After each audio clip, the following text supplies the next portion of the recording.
How you doing, everyone? It's been a while since I've posted. I've been super busy with work because I have a permanent full-time job, and so I haven't been able to post that much. But we're doing it now, and things are starting to quiet down. So hopefully, I'm going to get more into doing this. So yeah, let's jump into this. This is a Chink and Anna apparently having a go at each other. So let's see. Notion of a fascist. Because look, if So we're just going to use fascist toward anyone we dislike, all right, then the word doesn't actually mean anything. Okay, what do you want me to say, Anna? You want me to say wannabe dictator? Sure, you can say wannabe dictator, but I don't even think he wants to be a dictator. Of course he does. That's what you do when you lose an election and you go, oh, I got fake electors and I'd like to terminate the Constitution. okay, clearly here we're talking about Donald Trump. Clearly, now is Donald? No, okay, let's start from the beginning. Is the word fascist overused? Um, Yes, I do think it is overused. I think more often than not, it's usually used by people, typically from the left, to mean person I don't like. The problem is the term fascism does have a meaning and it does have a ideology, it has a history, it means something tangible in the world. Okay? So the problem I have so when we're talking about fascism, we're often talking about Adolf Hitler, and we're talking about the death camps. We're talking about what happened to the Jews. To talk about the Holocaust. The problem is that Adolf Hitler was still a fascist long before he did any of this. When he attempted a coup against the Reichstag, that was fascism. He was still a fascist way back then. Okay, you don't have to. When people say, "Oh, he's not a fascist because he hasn't done all these horrible things," you don't need to commit genocide to be a fascist. I mean, fascism is as an ideology. I mean, think of Mussolini and Italy as an example.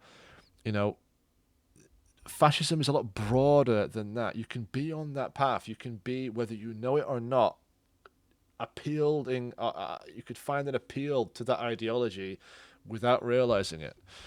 So here we go. Let's carry on. And bring out the tanks and use martial law against American citizens and shoot protesters. I mean, if that's not fascist, then I guess the word just shouldn't exist.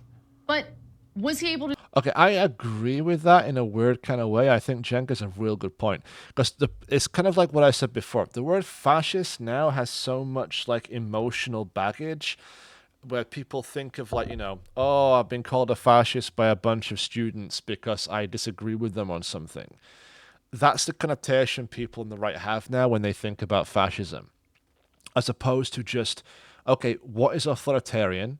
What is, the concept of the autocratic strongman who just wants more power, etc., etc., etc. If we break it down to these things, I think it makes more sense.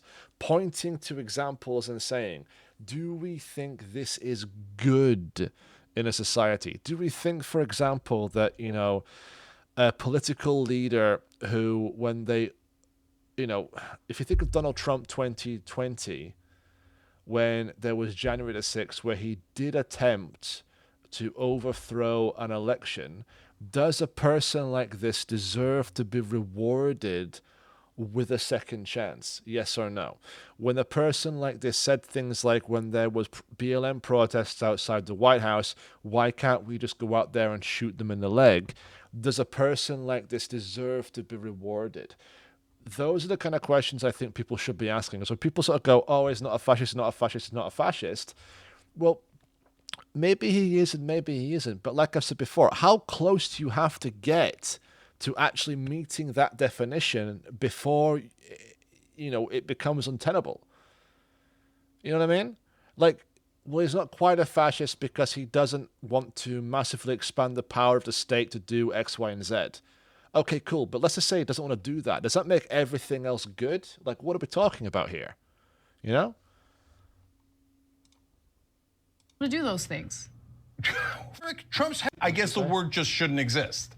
But was he able to do those things? Oh, that is the dumbest. I hate this. I hate this. I see fucking Ben Shapiro and Dan Crenshaw both making the same arguments, and it drives me up the wall. Does she think that attempted murder should be a crime?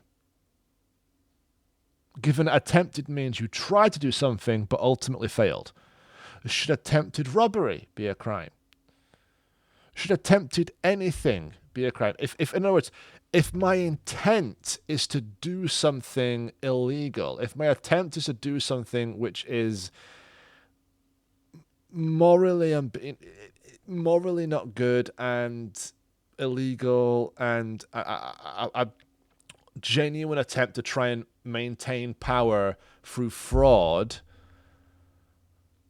but can't succeed. In other words, I attempt a coup, but the coup fails.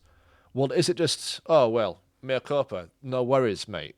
Do what you got to do. You're fine. You tried it, you screwed up, so hey, no harm, no foul. Like, is that literally like how we're defining things now?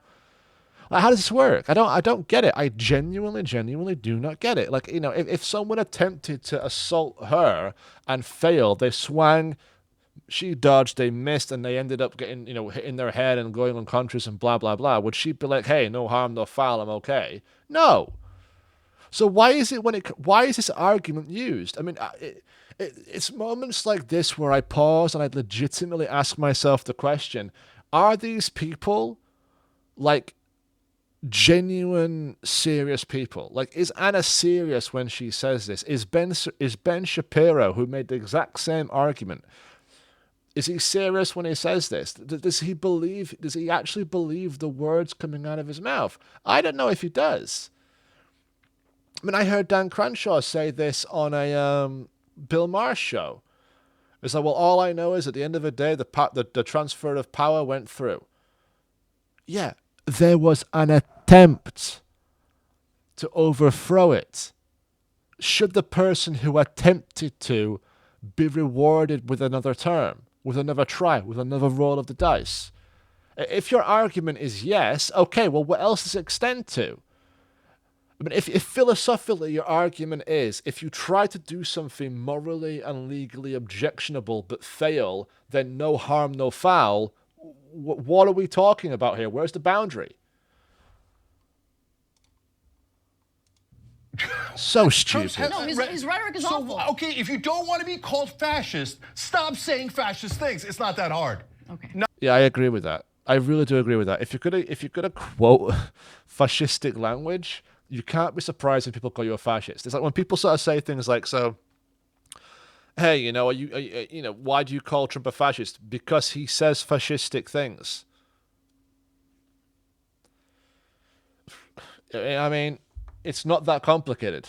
Not that hard. Oh, here, let me have dinner with Nick Fuentes, who's a Nazi, Kanye, Right. who's a Nazi. Right. And let me say there's good people on the Nazi side. Oh, it could be pro-Confederate guys. It might be guys who are pro-slavery who are good guys. Let me do all of these things. Let me say that immigrants are poisoning the blood of our nation, a Nazi term that is only used in the past by Nazis, and then say I'm going to ban Muslims, I'm going to do this and this and this to all the other ethnic groups, and then go, oh, I can't believe you called me a fascist. No, he is a fascist. I'm very happy to call him a fascist. All right. I don't get. I guess my question is, what's her point? It's like, yeah, the guy says bad things, but what's the big deal? Like, what's the point here? Like, what are the new standards for the American president? Like, what moral standards do we expect here? Because as far as I can tell, there are none right now.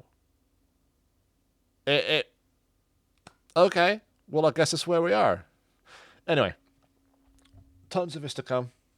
I'm sure there are plenty of things to talk about going forward. So, yeah.